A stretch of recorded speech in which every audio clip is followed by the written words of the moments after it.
ne fait pas de bêtises? Est-ce qu'il y a une personne qui ne fait pas de péché? Non? Même l'imam. L'imam, il ne fait pas de péché quand même. L'imam aussi. C'est-à-dire, moi aussi, je fais des péchés. On fait tous des péchés.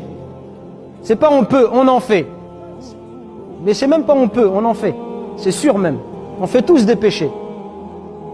Le prophète il nous dit que tous les enfants d'Adam, ils commettent des péchés. Et les meilleurs, ce sont lesquels? Ceux qui se repentent. Donc, c'est justement parce que tu fais des bêtises, comme tu dis, parce que tu fais des péchés, que tu as besoin de la prière. Pourquoi on a besoin de la prière? Pour deux choses. Tout d'abord, la prière, c'est ce qui va nous donner la force spirituelle d'arrêter les péchés. Inna salata tanha anil fahsha'i wal munkar.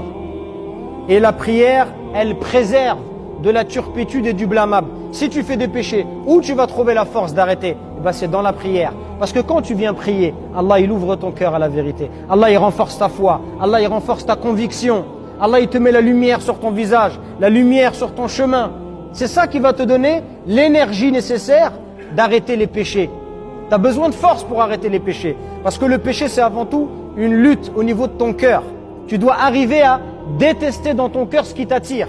Et pour avoir cette force spirituelle, tu as besoin d'énergie. Où tu vas trouver cette énergie?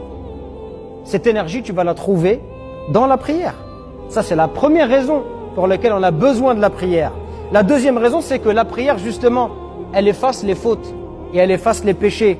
Allah Azza wa Jalla nous dit dans le Coran et accomplit la prière.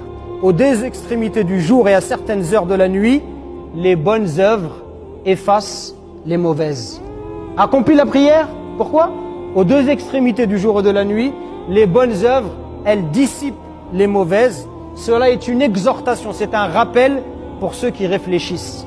Allah il nous invite à réfléchir. C'est justement parce que tu fais des péchés que lorsque tu vas faire la prière elle va t'aider à effacer une partie de tes péchés. Et le prophète sallallahu alayhi wa sallam, il nous donne un exemple encore plus frappant. Il nous dit, voyez-vous s'il y a un fleuve qui passe devant la porte de l'un de vous.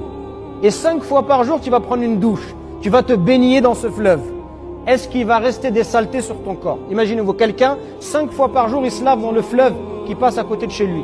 Est-ce qu'il va rester des saletés sur son corps? Alors les sahaba, ils ont dit, non, ya Rasulallah, s'il se lave 5 fois par jour, il n'y a pas de saleté. Alors le prophète, il nous dit, ceci est l'exemple des 5 prières par lesquelles Allah, il efface les péchés. Voilà l'exemple des prières. Les prières, c'est comme si 5 fois par jour, tu vas te laver. Ça efface tes péchés, ça efface ta saleté. Et la prière, tu la fais 5 fois par jour, ça va effacer tes péchés.